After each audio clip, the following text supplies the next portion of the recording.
This is the early edition, a curated weekday guide to major news and developments over the past 24 hours. Curated by Kate Brannon and read by an automated voice.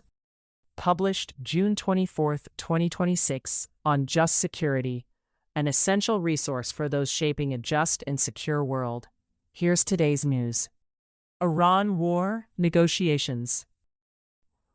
On Tuesday, Iran and the United States issued contradictory statements over what has been officially agreed to in their negotiations. Rafael Mariano Grossi, head of the International Atomic Energy Agency, clarified some of the confusion on Wednesday when he said Iranian nuclear sites would be visited by his inspectors. On Tuesday, Iranian officials said they had not agreed to UN inspections, contradicting U.S. Vice President J.D. Vance, and that Iran's missile programs were not included in the agreement either. Suzanne Maloney of the Brookings Institution told the New York Times the different public accounts highlight how little has actually been agreed upon yet. David E. Sanger and Yeganeh Torbati for the New York Times, Mari Yamaguchi and John Gambrell for the Associated Press.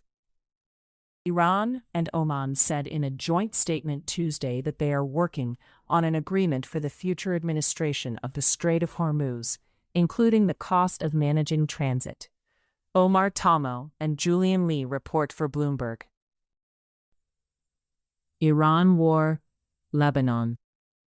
Israeli soldiers shot and killed 2 people in southern Lebanon on Tuesday. An Israeli statement said the men, who were riding a bulldozer near Israeli troops, were Hezbollah terrorists, without providing any evidence. Ewan Ward reports for the New York Times. Israel is under pressure from the United States to withdraw its troops from southern Lebanon. However, Israeli Prime Minister Benjamin Netanyahu opposes the idea. One alternative being floated that may have U.S. backing is for Israel to pull back from limited areas in southern Lebanon and have its troops replaced by the Lebanese army. Russia-Ukraine war. Moscow may be looking to escalate its war with Ukraine by pressuring Belarus to become more involved in it. Russia has been using ground stations in Belarus to direct its drones deeper into Ukrainian territory. Ukrainian President Volodymyr Zelensky has said Kyiv will strike these ground stations in Belarus if the country continues to allow Russia to use them. Thomas Grove and Daria Matviachuk for the Wall Street Journal. Other global developments. On Wednesday, France confirmed its first Ebola case linked to the outbreak in the Democratic Republic of the Congo. The patient is a humanitarian doctor who recently returned from the DRC and has been transferred to a specialist hospital, authorities confirmed. John Howarth and Dragana Jovanovic report for ABC News. Niger, which underwent a military coup in 2023, has formally left the International Criminal Court. Niger, along with Mali and Burkina Faso, announced last year they would leave the court. On Monday, Niger submitted a letter to the UN that triggered the withdrawal process from the court's foundational treaty, the Rome Statute. The letter said the court has been misused and exploited. Molly Quell for the Associated Press. An Iranian singer has been sentenced to 74 lashes for performing without wearing a hijab. Parastu Ahmadi is also barred from leaving the country or performing with her band for 2 years. The government's crackdown on artistic expression and women's dress has dampened hopes among some Iranians for a more moderate post-war order. Zain Irwin and Shirin Hakim for the New York Times. Technology. The NSA has lost access to Anthropic's new advanced AI models, Mythos 5 and Fable 5, because of the Trump administration's dispute with the company. After the Trump administration imposed export controls on Anthropic earlier this month, citing national security concerns, the company had to pull back the release of its models. Dustin Voles and Julian E. Barnes for the New York Times. Alibaba, a Chinese tech giant, is suing the Department of Defense over its decision to designate the company as affiliated with the Chinese military. The United States also included electric vehicle maker BYD and the robotics company Unitree on a list it released earlier this month. Alibaba filed its lawsuit on Tuesday in federal district court in the Northern District of California.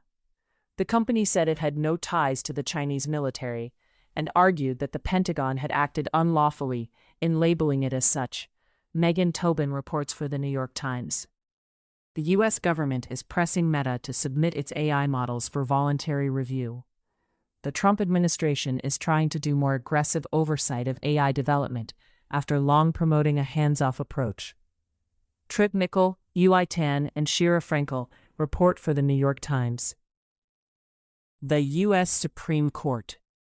On Tuesday, the court ruled in favor of Cisco Systems, a U.S. technology company, shielding it from a lawsuit by members of the Chinese dissident group and spiritual movement Falun Gong, which claims the company helps the Chinese government surveil and target them.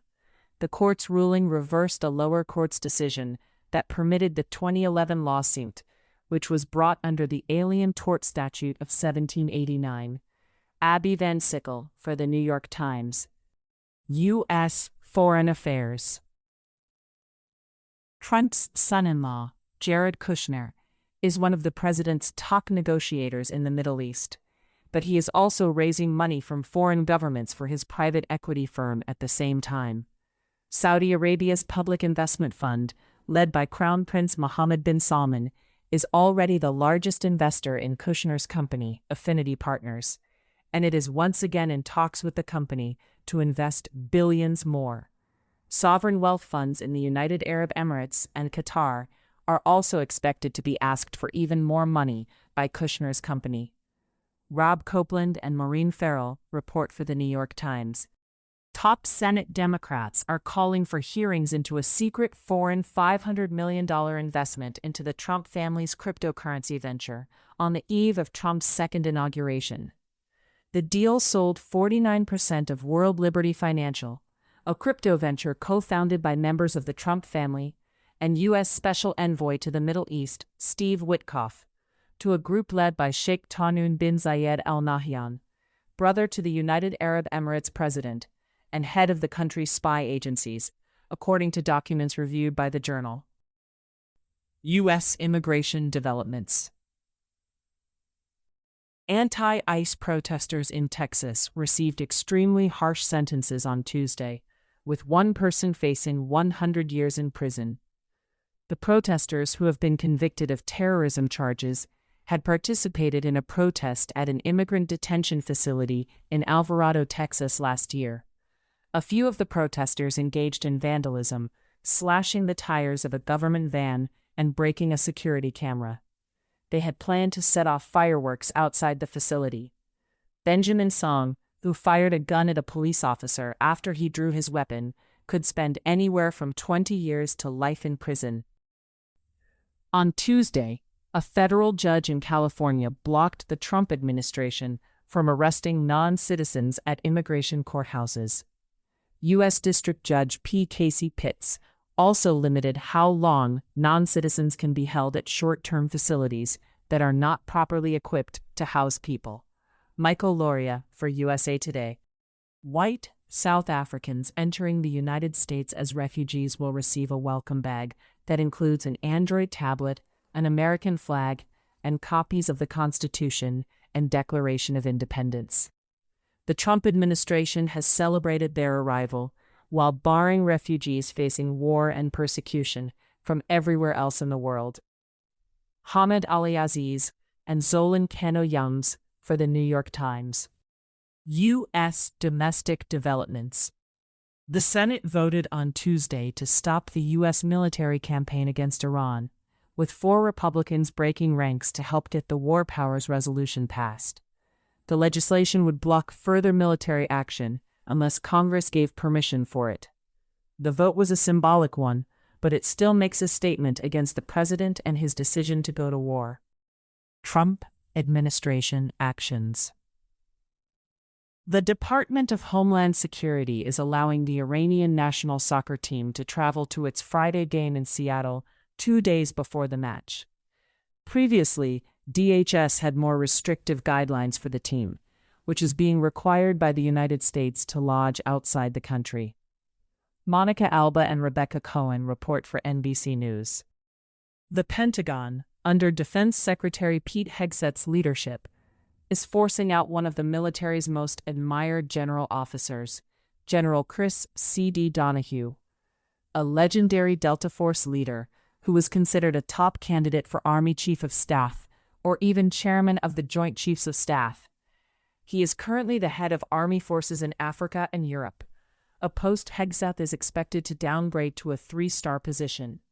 Nancy A. Youssef and Missy Ryan report for The Atlantic. Bill Pulte, Trump's acting director of national intelligence, has fired 6 political appointees that were put in place by his predecessor, Tulsi Gabbard, and has sent back 45 career officials who were on loan to his office to their home agencies. Katie Bo Lillis, Zachary Cohen, Kristen Holmes, for CNN. Reversing itself, the U.S. military says new recruits need flu vaccinations as an influenza outbreak continues to spread at an Air Force base in Texas. Earlier this year, Hegseth made the flu vaccine optional for troops, ABC News reports. New legal documents help explain why the Justice Department opened an investigation into the Southern Poverty Law Center. It appears the FBI lifted a lot of its language directly from a letter sent to presidential advisor Stephen Miller by right-wing groups that SPLC had previously criticized. Alan Feuer for The New York Times. Trump administration litigation. The Justice Department has withdrawn subpoenas it issued this spring to force journalists at The Washington Post and The Wall Street Journal to testify before a grand jury. The subpoenas targeted reporters who cover national security, including The Washington Post's Ellen Nakashima.